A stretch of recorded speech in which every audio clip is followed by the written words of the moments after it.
Bom, pessoal, bem-vindos aí à última revisão antes da FUVEST, né? Hoje a gente está fazendo aulas de exercícios para vocês, enfim, se acostumarem um pouco com a carinha da prova, o jeito das questões. É uma prova um pouco diferente, né, do Enem, que vocês fizeram nas semanas anteriores, mas é uma prova que vocês têm plena capacidade de ir super bem, porque ela é muito interdisciplinar também, e ela trabalha com textos, tabelas e imagens também, que se vocês prestarem bastante atenção, ajudam muito na resposta, né?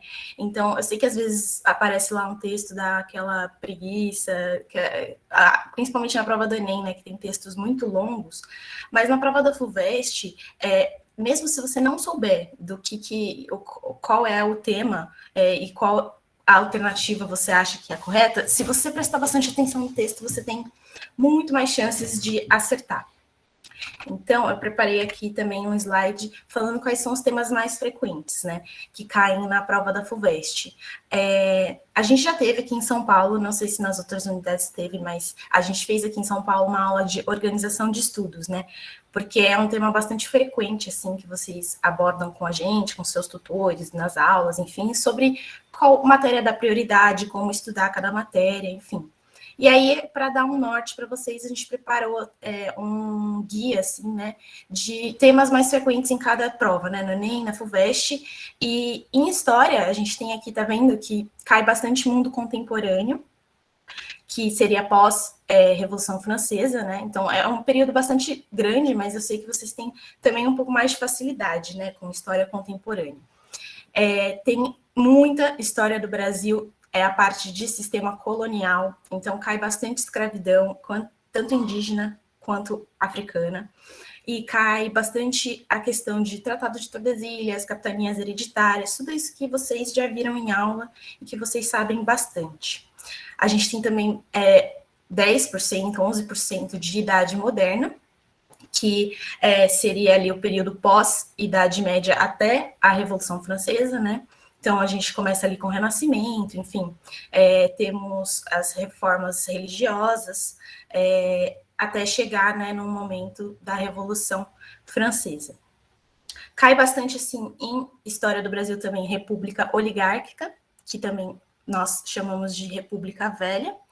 E, em quinto lugar, aparece aí a Antiguidade Clássica, que são as primeiras civilizações que a gente estuda, né? Então, essencialmente, a Antiguidade Clássica seria Grécia e Roma, mas também cai, às vezes, Egito, a gente vai ver aqui a primeira questão de Mesopotâmia, mas vocês vão ver que não é necessário saber muitos detalhes, que o que vocês já sabem é mais do que suficiente. Então, vamos para a primeira questão. Eu vou ler, e aí eu queria que vocês falassem aqui no chat comigo o que vocês acham das alternativas, tá? Eu vou ler primeiro o texto. É um texto que se chama A Epopeia de Gilgamesh. Ao primeiro brilho da alvorada, chegou do horizonte uma nuvem negra, que era conduzida pelo Senhor da Tempestade. Surgiram então os deuses do abismo. Nergal destruiu as barragens que representavam as águas do inferno. Ninurta, o deus da guerra, pôs abaixo os diques. Por 6 dias e 6 noites os ventos sopraram. Enxurradas, inundações e torrentes assolaram o mundo. A tempestade e o dilúvio explodiam em fúria como 2 exércitos em guerra. Na alvorada do 7º dia, o temporal amainou, o dilúvio serenou, toda a humanidade havia virado argila. Na montanha de Nizir, o barco ficou preso. Na alvorada do 7º dia, eu soltei uma pomba e deixei que se fosse. Ela voou para longe, mas, não encontrando um lugar para pousar, retornou. Então, eu soltei um corvo. A ave viu que as águas haviam baixado. Ela comeu, grasnou e não mais voltou para o barco. Eu, então, abri todas as portas e janelas, expondo a nave aos 4 ventos. Preparei um sacrifício e derramei vinho sobre o topo da montanha em oferenda aos deuses. E aí, imagina que você não entendeu nada do que o texto está falando, mas a questão aqui do lado está falando, com base no texto, registrado aproximadamente no século 7 a.C., e que se refere a um antigo mito da Mesopotâmia, bem como em seus conhecimentos, é possível dizer que a sociedade descrita era Então, vejam que essa questão caiu na FUVEST 2020, tá? Então, ela é bem recente.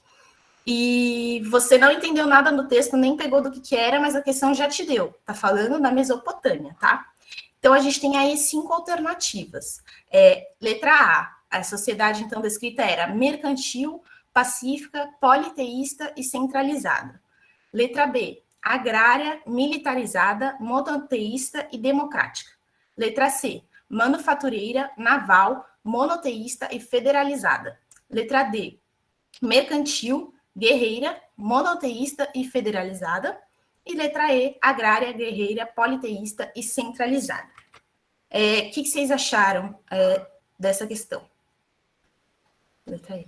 Nossa, estão indo muito bem.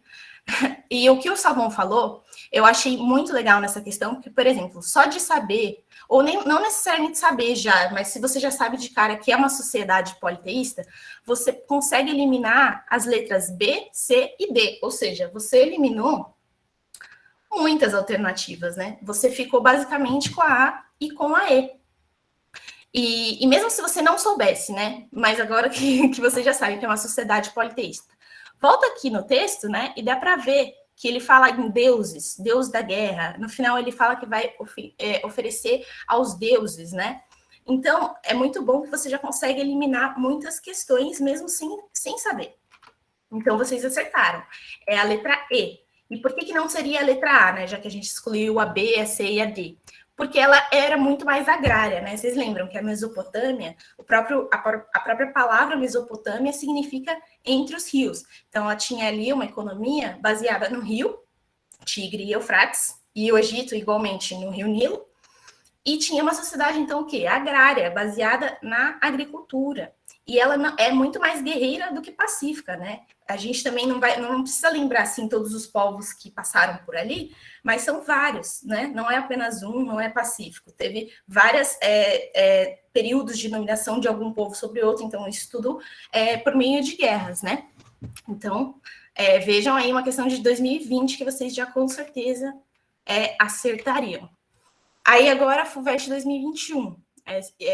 Essa FUVEST que vocês vão prestar agora é a FUVEST 2022 já, né? Então, essa daqui é da última prova e é sobre Grécia. Então, vamos ler o texto também. A corrupção, esse texto é Aristóteles, né, no livro A Política. Leia o texto. A corrupção nos costumes das mulheres é ainda uma coisa prejudicial ao fim que se propõe o governo. E a boa conservação das leis do Estado. É o que aconteceu em Esparta. Tais são as observações feitas entre os lacedemônios. No tempo de sua dominação, as mulheres resolviam quase todas as questões. De resto, que diferença existe em que as mulheres governem ou que os magistrados sejam governados por mulheres? As mulheres dos lacedemônios, mesmo no caso de perigo, fizeram-lhes o maior mal possível. Então, né, é um texto ali falando sobre as mulheres em Esparta, tá? Então, a questão fala assim, é correto afirmar sobre as mulheres na Grécia.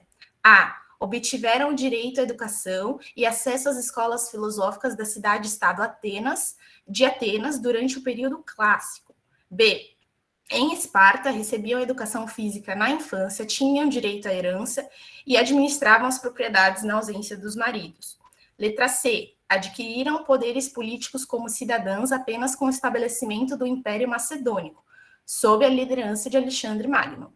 Letra D. Em Atenas, podiam participar de algumas discussões na eclésia e possuíam direitos políticos durante o período da democracia. E letra E. Tornaram-se legisladoras e integrantes do Conselho dos Mais Velhos na cidade-estado de Tebas. E aí, o que vocês acham dessa questão? Ela é um pouquinho mais complicada do que a outra, mas, de novo, voltem no texto, né? O que o texto está dizendo. A Maria Letícia falou D. O Leo falou B.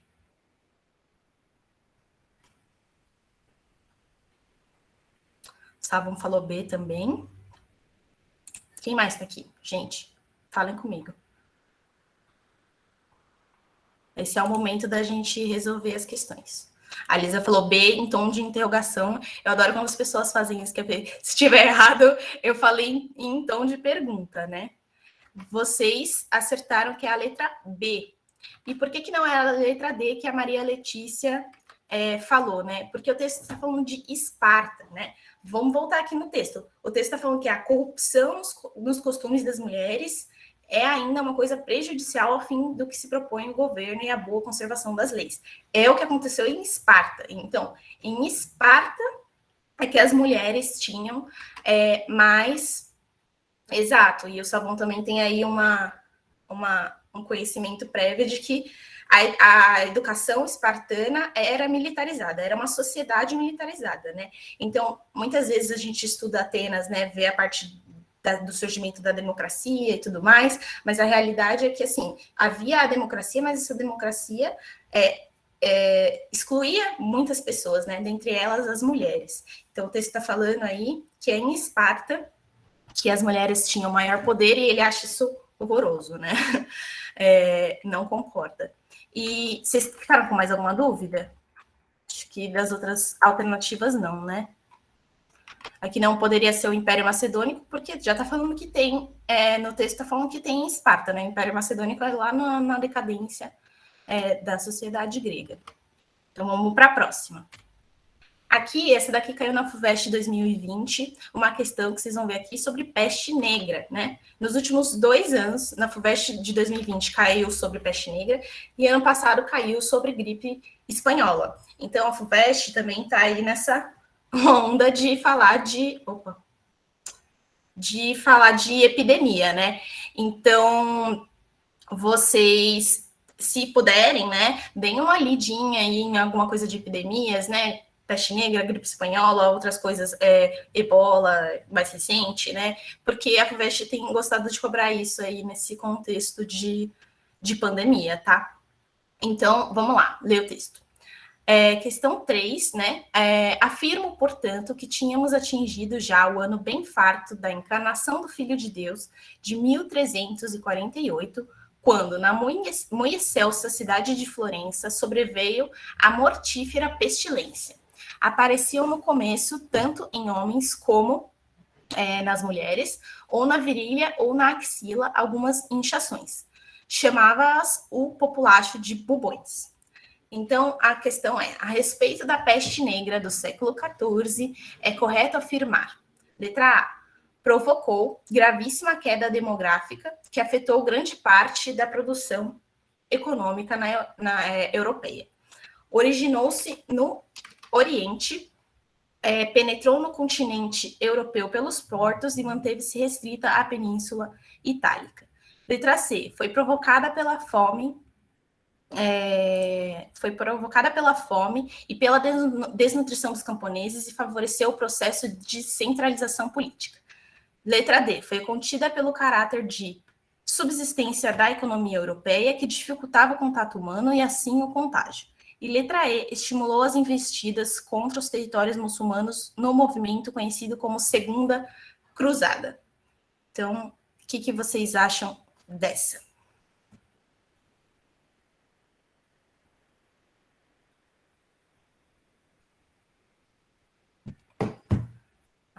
O Leo falou letra A, a Lisa também, a Maria Letícia também.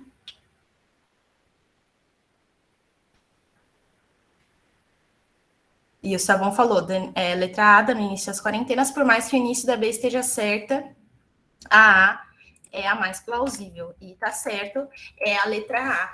Provocou gravíssima queda demográfica que afetou grande parte da produção econômica europeia, né? Com relação à letra B, o Savon tá certo também, porque o começo dela, ela tá falando assim, originou-se no Oriente, tá correto, penetrou no continente europeu pelos portos, mas no final ela fala, e manteve-se restrita a Península Itálica. E isso não é verdade, né, gente? Porque, não sei se vocês têm esses dados, mas estima-se que 1/3 da população europeia morreu de peste negra.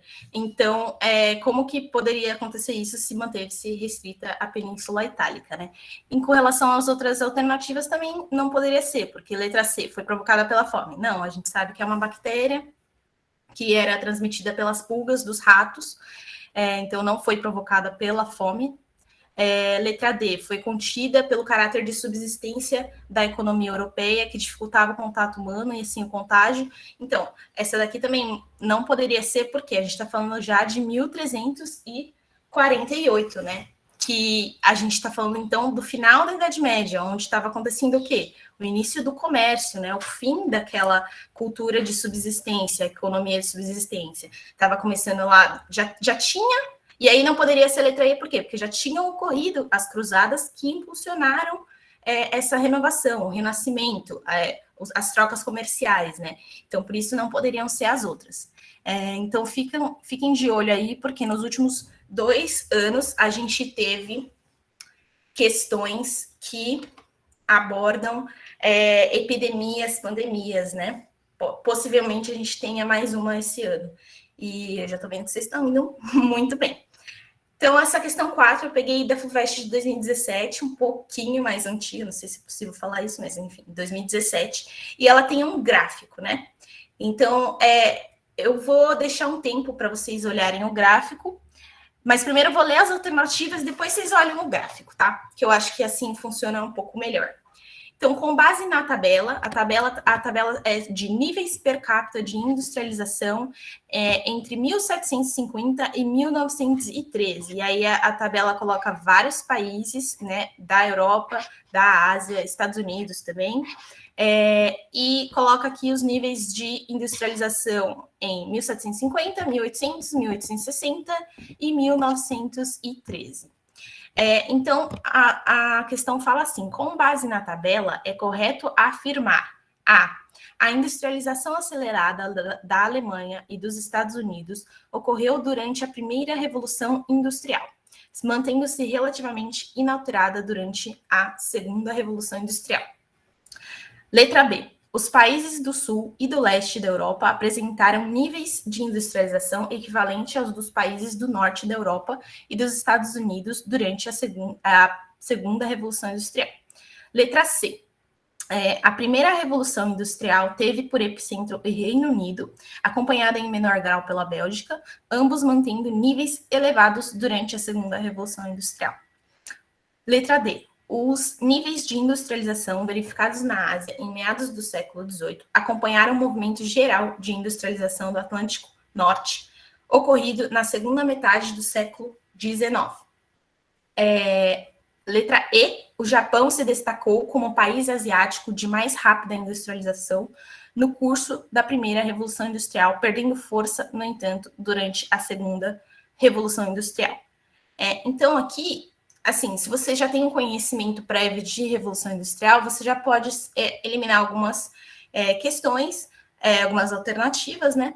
Mas se você também não tem, vamos analisar o que o gráfico fala e o que as alternativas falam, né? Na letra A está falando assim: a industrialização acelerada da Alemanha e dos Estados Unidos ocorreu durante a primeira Revolução Industrial, mantendo-se inalterada, relativamente, durante a segunda Revolução Industrial. Então, vamos ver aqui, né? Quais são os níveis da Alemanha? 8, 8, 15 e 85. E dos Estados Unidos? Estados Unidos 4, 9, 21 e 126. O que vocês acham? Que está certa essa alternativa? Vocês já têm uma alternativa que vocês acham que está certa? Acho que é C, que é certo, mas a estaria errada porque a aceleração na industrialização dos Estados Unidos foi na segunda Revolução Industrial, né? Na primeira, o gráfico está devagarzinho. Exatamente. Então, por quê? Essas 3 primeiras colunas, né, são de primeira Revolução Industrial e aqui começo da segunda, né, que vai até a Segunda Guerra Mundial, né? E aí dá para ver que, assim, a Alemanha até aqui estava 15, e aí foi 85. Então, não poderia ser, né? E do mesmo modo, os Estados Unidos estava 21, estava um pouquinho maior do que aqui, e depois 126, então não poderia ser. Essa está errada, exato. E aí, os países do sul e do leste da Europa apresentaram níveis de industrialização equivalentes aos dos países do norte e dos Estados Unidos durante a segunda Revolução Industrial. Então, a gente pode ver que não, porque países do sul, Itália, 26. Reino Unido, né, mais ao sul, mais ao norte, 115. Né? Não faz sentido. E aí a gente tem a alternativa correta, que é a primeira Revolução Industrial teve por epicentro o Reino Unido, acompanhada em menor grau pela Bélgica, ambos mantendo níveis elevados durante a segunda Revolução Industrial. Por que a gente pode ver aqui, ó? Na primeira tá todo mundo mais ou menos na mesma, mas já tem o Reino Unido que já tá em 10, né? Aí, na segunda coluna, a gente tem Reino Unido 16, e aí o próximo é Bélgica 10. Aí aqui na terceira já tá 64%, e aqui e a Bélgica tá 28%, são os dois maiores. Então dá para ver que a 64 é o maior de longe, aqui em 1860, e seguido da Bélgica em grau, e aí a alternativa também fala, né, em menor grau pela Bélgica, então não está falando que a Bélgica também teria sido igualmente um avanço igual ao do Reino Unido, né, e as duas mantiveram níveis bastante elevados ali no começo da segunda Revolução Industrial, que foi 115 aqui, né, do Reino Unido, e 88 da Bélgica. Vocês ficaram com alguma dúvida nessa questão? Ela é um pouco mais chatinha por ter que observar o gráfico, mas tendo paciência, é super possível, né, de vocês responderem. Maria Letícia, Lisa, Savon.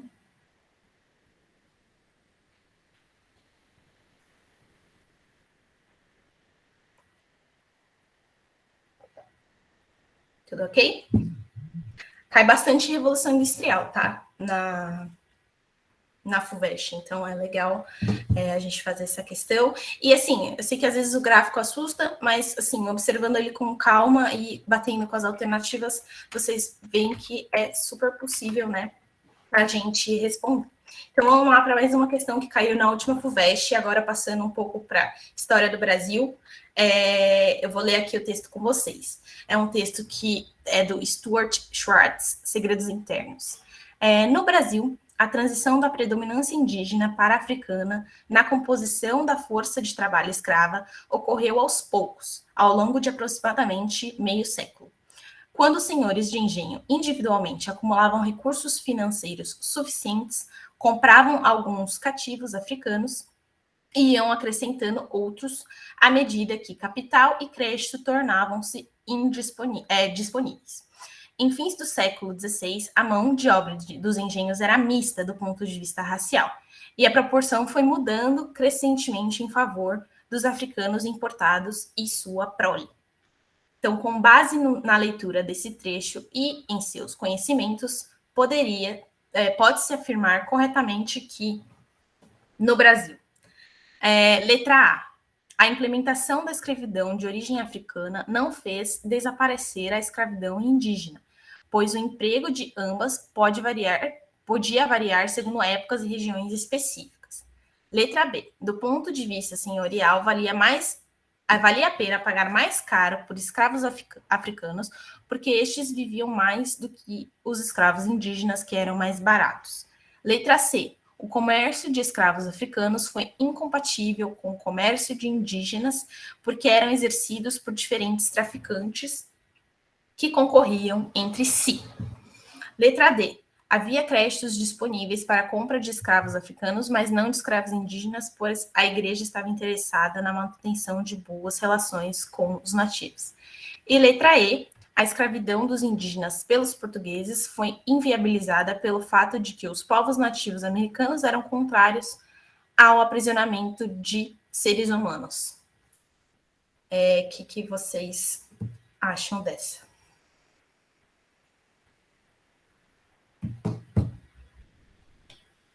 O Leo falou letra A.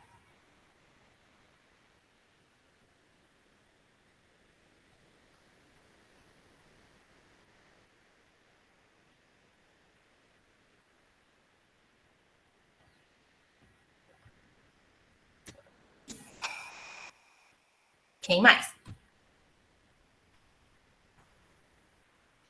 A Elisa acha que A também.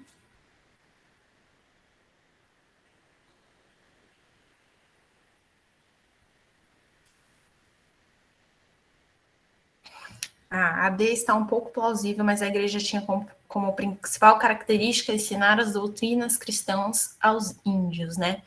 Então, exatamente, Savon tá preparadíssimo para a prova. Porque o que acontece, né? A igreja ela não é que estava interessada na manutenção de boas relações, né? Como a gente viu lá nas missões jesuítas, né? O principal interesse da igreja era ampliar ali a religião, né? Então, impor o cristianismo aos índios. Então, por isso que não poderia ser essa. Então, a resposta certa seria A, que é a implementação. E também, né, de novo, voltem no texto, né, porque é com base na leitura do trecho. E o que o texto está falando? Está falando exatamente isso, né, que a transição da escravidão indígena para a escravidão africana foi algo que aconteceu lentamente, né, não foi assim, hoje não vamos mais escravizar povos indígenas e somente africanos. Não foi assim, né? Então, conviveram durante muito tempo essas duas escravidões, até que, né, foi predominantemente mudando para a escravidão dos africanos. Então, a letra A que fala: a implementação da escravidão de origem africana não fez desaparecer a escravidão indígena, pois o emprego de ambas podia variar segundo épocas e regiões específicas. Então, é isso, né, gente? E, de novo, vamos eliminando as questões, né? Por que não é a B? A gente pode ir riscando, né? A letra B fala: do ponto de vista senhorial, valia a pena pagar mais caro pelos escravos africanos porque eles viviam mais? Não, né, gente? Não tá falando. Primeiro que o texto não tá falando nada disso, e isso também não tem nada a ver. Aí a letra C tá falando justamente o inverso da letra A, né, que falando que o comércio de escravos africanos era incompatível com o comércio de indígenas. Então, não, né, o texto está falando que isso acontecia, sim, concomitantemente. Aí a letra D, que a gente já discutiu, que poderia ser que havia mais créditos, mas a igreja estava interessada na manutenção de boas relações, e isso não é necessariamente verdade. E a letra E, que fala que a escravidão dos indígenas pelos portugueses foi inviabilizada pelo fato de que os povos nativos americanos eram contrários ao aprisionamento de seres humanos. A gente sabe também que a escravidão dos indígenas aconteceu, né? Então, o que a letra E está falando não é verdade, né? Está falando que não aconteceu. Então, vamos lá. Aí aqui outra questão de Brasil, colônia, que foi que a gente falou lá no começo, que é um tema bastante recorrente na FUVEST. E aqui ela está falando. Essa questão é um pouco mais direta, né? A primeira que simplesmente joga aqui a pergunta, é de 2018, e aí ela exige um pouco mais de conhecimento, mas também batendo um pouquinho aqui, que vocês saibam de ciclo de ouro e de açúcar, é super fácil de fazer. Então vamos lá. A respeito dos espaços econômicos do açúcar e do ouro no Brasil colonial, é correto afirmar. Aí na letra A está falando: a pecuária no sertão nordestino surgiu em resposta às demandas de transporte da economia mineradora. Letra B: a produção açucareira estimulou a formação de uma rede urbana mais ampla do que a atividade aurífera. Letra C: o custo relativo do frete dos metais preciosos viabilizou a interiorização da colonização portuguesa. Letra D: a mão de obra escrava indígena foi mais empregada na exploração do ouro do que na produção de açúcar. Letra E: ambas as atividades produziram efeitos similares sobre a formação de um mercado interno colonial. Então, aqui o que a gente tem que pensar, coisas importantes para a gente considerar nessa questão é: o que aconteceu primeiro, a exploração do açúcar ou do ouro? Do açúcar. Onde aconteceu a exploração do açúcar e onde aconteceu a exploração do ouro? E aí a gente não precisa ser nada muito específico, né? A exploração do açúcar era onde? No litoral do Nordeste, certo? E a exploração do ouro era onde? Essencialmente, Minas Gerais. Então, considerando essas coisas, o que vocês acham dessas alternativas? Quais vocês eliminariam? E qual que vocês acham que é a correta?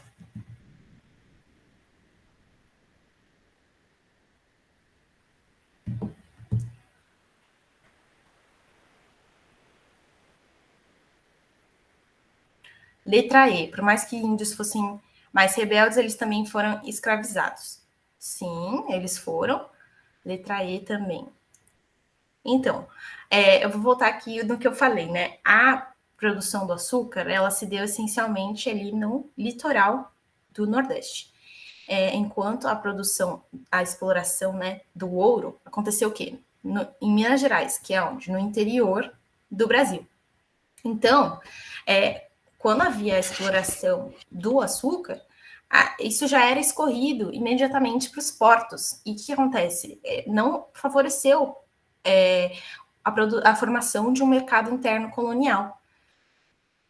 E, em contraposição, a exploração do ouro favoreceu, porque ficavam ali no interior do Brasil, havia toda uma logística, né, para isso ser escoado até São Paulo, Rio de Janeiro, para poder ser levado embora, né, para Portugal.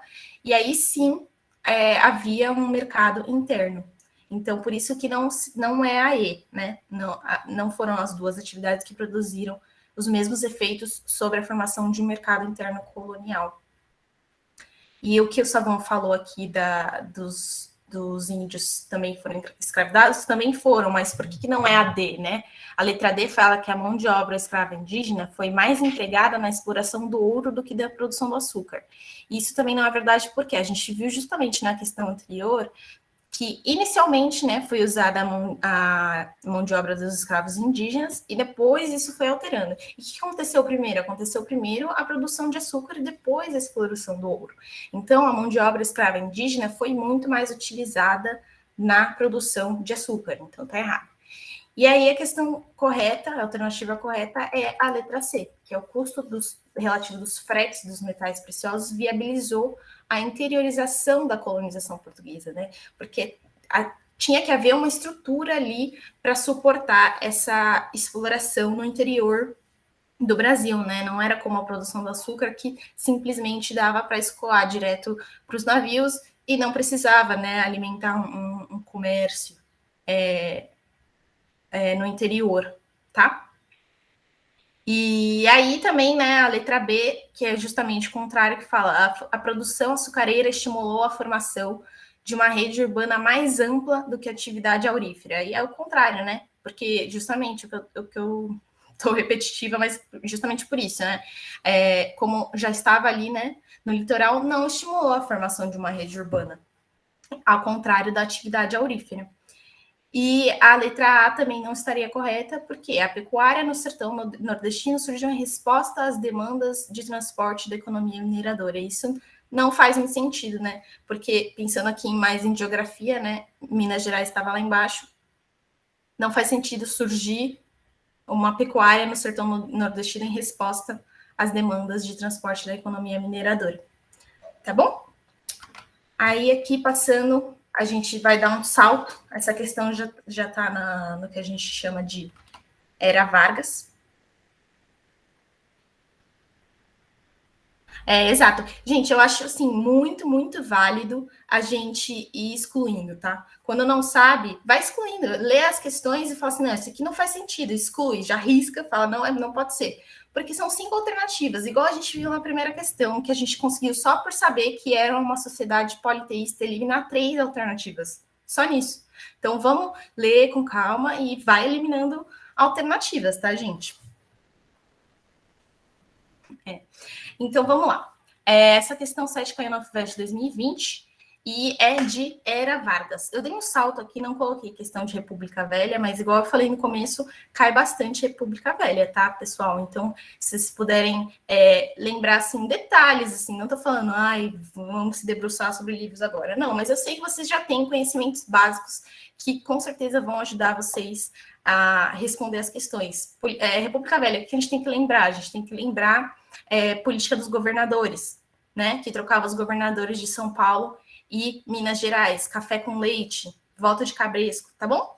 É só saber, assim, o que vocês já sabem e ter calma na hora de ler as alternativas, porque às vezes tem bastante pegadinha, né? Para, enfim, enganar a gente.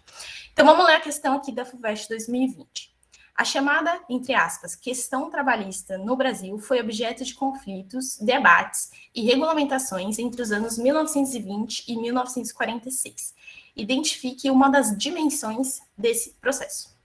Na letra A fala: o liberalismo oligárquico atribuiu ao Estado, por meio da reforma de 1924, o papel de mediador entre o operariado e o patronato. Aí, letra B. A Constituição de 1934 garantiu o direito à organização sindical e abriu espaço para a proteção dos direitos dos trabalhadores. Letra C. O direito de greve e a regulamentação do salário mínimo foram algumas das novidades previstas na consolidação das leis do trabalho. E letra D. A criação do Sindicato Único contribuiu para a emergência de lideranças combativas ao obrigar todos os trabalhadores a se filiarem a tais associações. E letra E. A carteira de trabalho foi um instrumento de controle e dominação que distinguia o trabalhador e esvaziava o poder dos sindicatos. Essa daqui exige talvez um pouquinho mais de base, né? Mas eu confio em vocês, gente. O que vocês acham? Vocês estão bebendo água, gente? Vocês têm que se hidratar, tá bom? Não esquece de levar uma aguinha para a prova.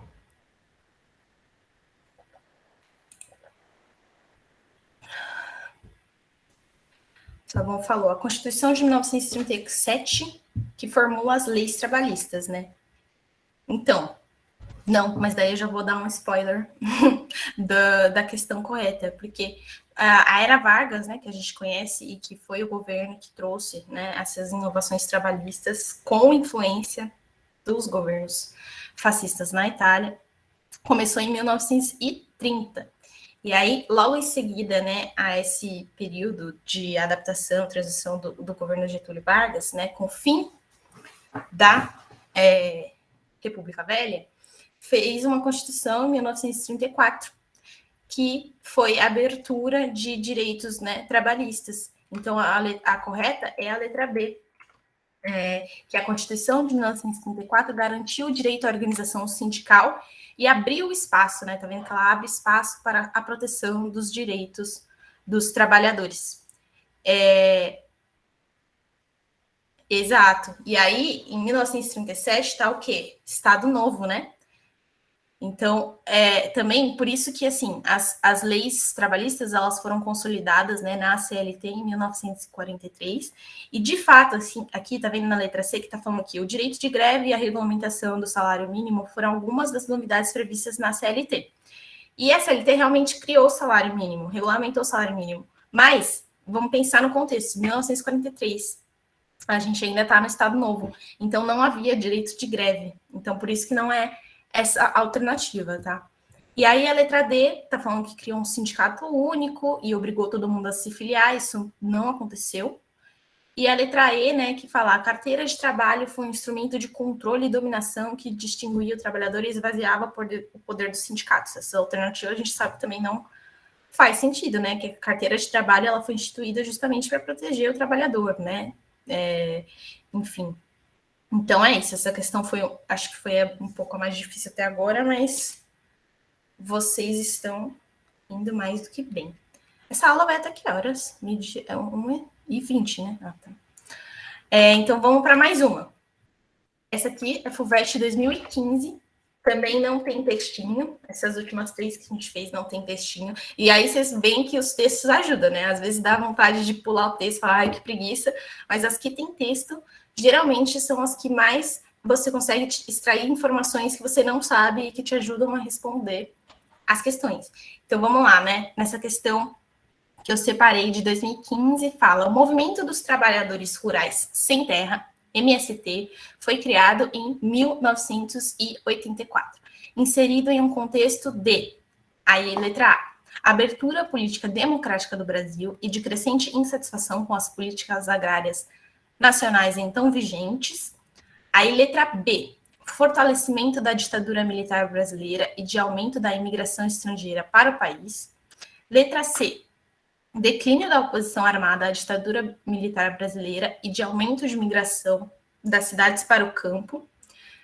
Letra D, aumento da dívida externa brasileira e de disseminação da pequena propriedade fundiária em todo o país. Letra E, crescimento de demanda externa por commodities brasileiras e de grandes progressos na distribuição de terra no Brasil a pequenos agricultores. Então, vamos lá. Essa questão, né, está falando da criação do MST em 1984. E aí a gente precisa saber um pouquinho de datas, né, para saber que estava o quê? No fim, né, do período da ditadura militar. E aí, o que vocês acharam?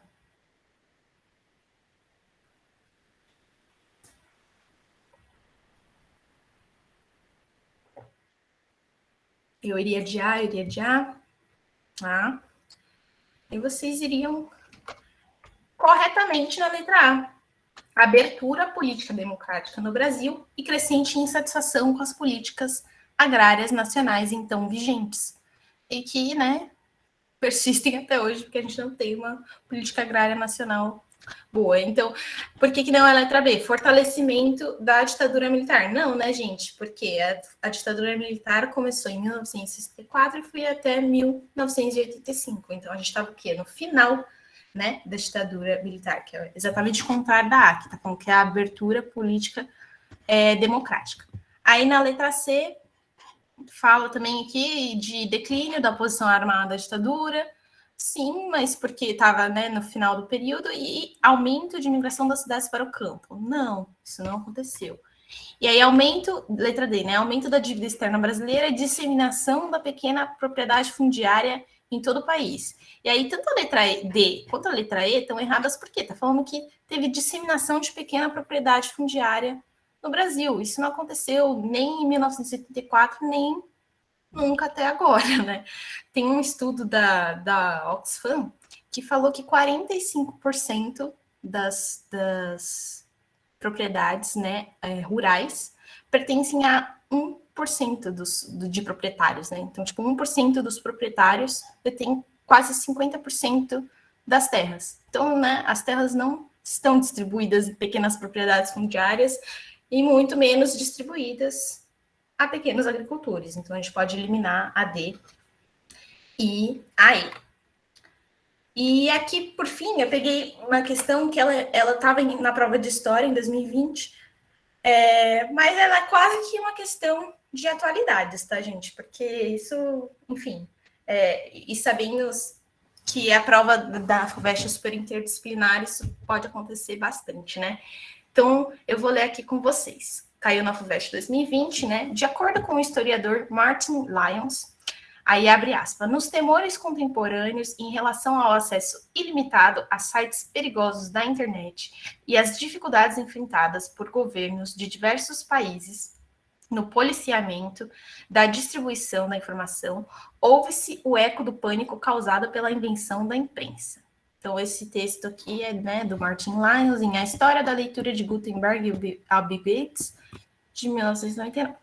Escolha a alternativa que demonstre corretamente os elementos de continuidade e de descontinuidade entre a revolução do impresso e a revolução eletrônica apontados pelo autor. Então, alternativa A. As chamadas revolução do impresso e revolução eletrônica não somente favoreceram a multiplicação da democratização do acesso à informação, como também auxiliaram a formação de um público mais vasto e mais crítico. Letra B. A implementação das novas tecnologias de comunicação eliminou a diferença entre os usuários e os excluídos do universo da cultura escrita, tal como se prometera no início de sua adoção. Letra C. A manutenção de índices elevados de circulação de fake news nas redes sociais demonstra que a revolução da comunicação depende de quem domina e de quem usa as tecnologias.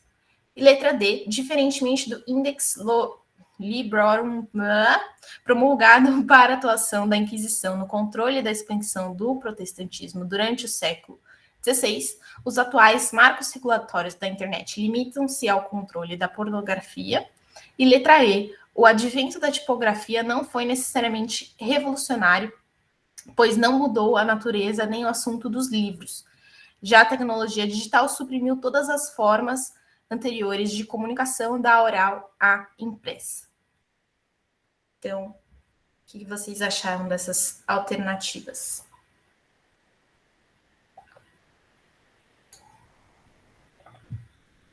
Nossa Senhora. A D está muito bem formulada, mas depois fica ruim. A C é a mais plausível. É a mais plausível. Mas você achou a C mais plausível, mas iria de D? Savon. Ah, eu iria de C. Ah, tá. Eu fiquei, ué. Ele vai achar uma mais plausível.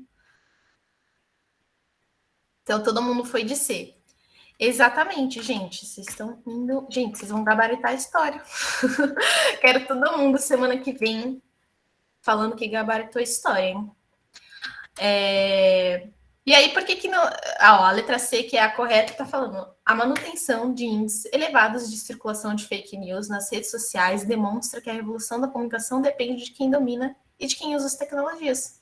Certíssimo, né, gente? E aí dá para ver que a FUVEST gosta de pegar um pouco de atualidades mesmo, né? Porque a gente viu nos últimos anos muitas questões relativas a fake news aqui nas eleições daqui, mas não só aqui, em vários países da Europa também houve essa questão.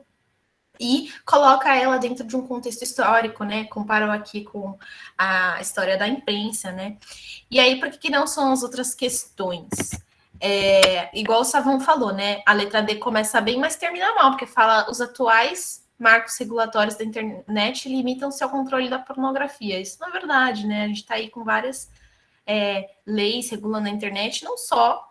Sim, o controle da pornografia também pode ser um tópico, mas não é só isso. Tem questões de segurança de dados, né, de usuários, de crimes de ódio que ocorrem na internet. Enfim, tem bastante coisa, não se limita a isso. A Inadê está falando que a tecnologia digital suprimiu todas as formas anteriores de comunicação da oral à impressa. Não, né, gente? Impossível. Aí a letra B está falando, a implementação das novas tecnologias de comunicação eliminou a diferença entre os usuários e os excluídos no universo da cultura, tal como se prometera.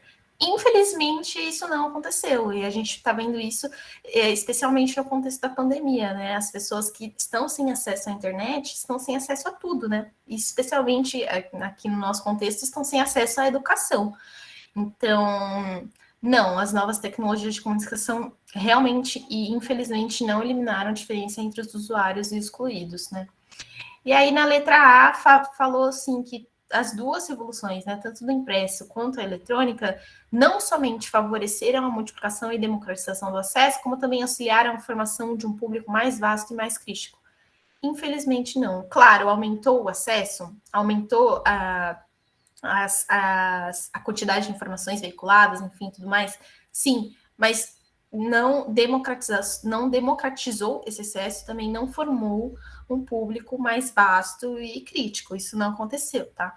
Então, vocês foram bem em marcar a letra C. E aí, aqui a última questão que eu separei para fazer aqui com vocês hoje, que tem uma imagem, né, e tem um textinho. No texto, essa daqui é da FUVEST 2017, tá? No texto, desculpa, tá falando assim, leia o texto e observe a imagem. Aí o texto, né, tá falando assim, numa guerra não se matam milhares de pessoas. Mata-se alguém que adora espaguete, outro que é gay, outro que tem uma namorada, uma acumulação de pequenas memórias, né? Esse é o texto, nós que aqui estamos por vós esperamos, do Marcelo Sagão. E aí aqui tem uma foto que eu não sei se vocês são familiarizados com ela, mas ela ficou muito famosa, né, em 2015, que é de um menino, né, que apareceu, um menino de 4 anos que apareceu morto, afogado, né, na praia da Turquia, e ele era um refugiado da Síria, no contexto da guerra. Então, vamos lá, a partir do texto e da imagem, pode-se afirmar corretamente que a história das guerras se resume a um teatro de combates travados no fronte por estadistas e militares. B. Os relatos que abordam os conflitos apenas com base nos tratados e armistícios são parciais e limitados. C. O fim dos impérios, a xenofobia e a consolidação do projeto federativo garantiram a paz mundial.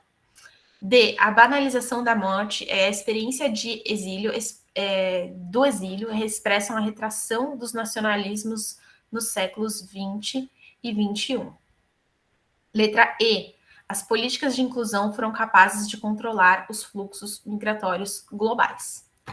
Essa questão é até um pouco interdisciplinar com geografia, né? Questão de geopolítica, enfim. E o que vocês acham dela?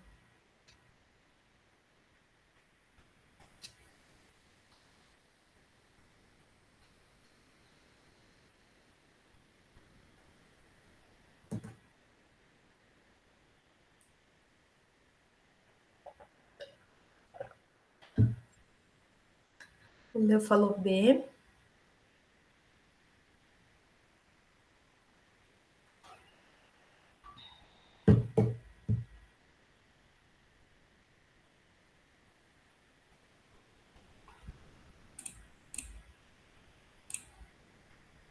Eu iria de A, C é muito horrível.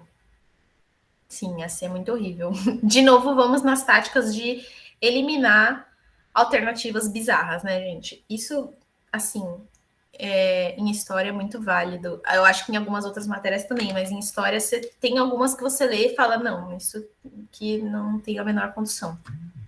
Então a gente vai lá e vai o quê? Vai eliminando, né, para ajudar a gente a responder. A C, que o Salomão falou, é o fim dos impérios, a xenofobia e a consolidação do projeto federativo garantiram a paz mundial.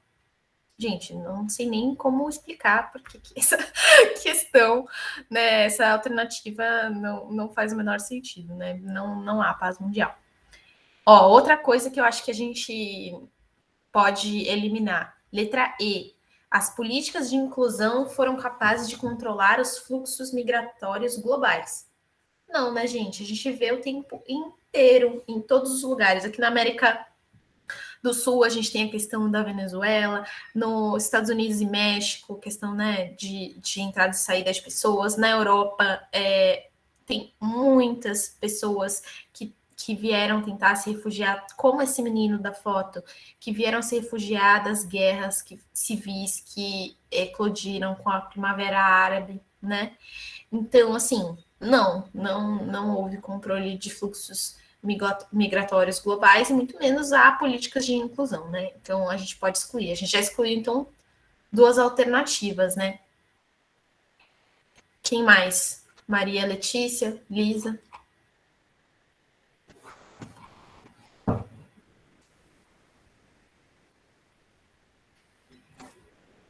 A Maria Letícia falou B.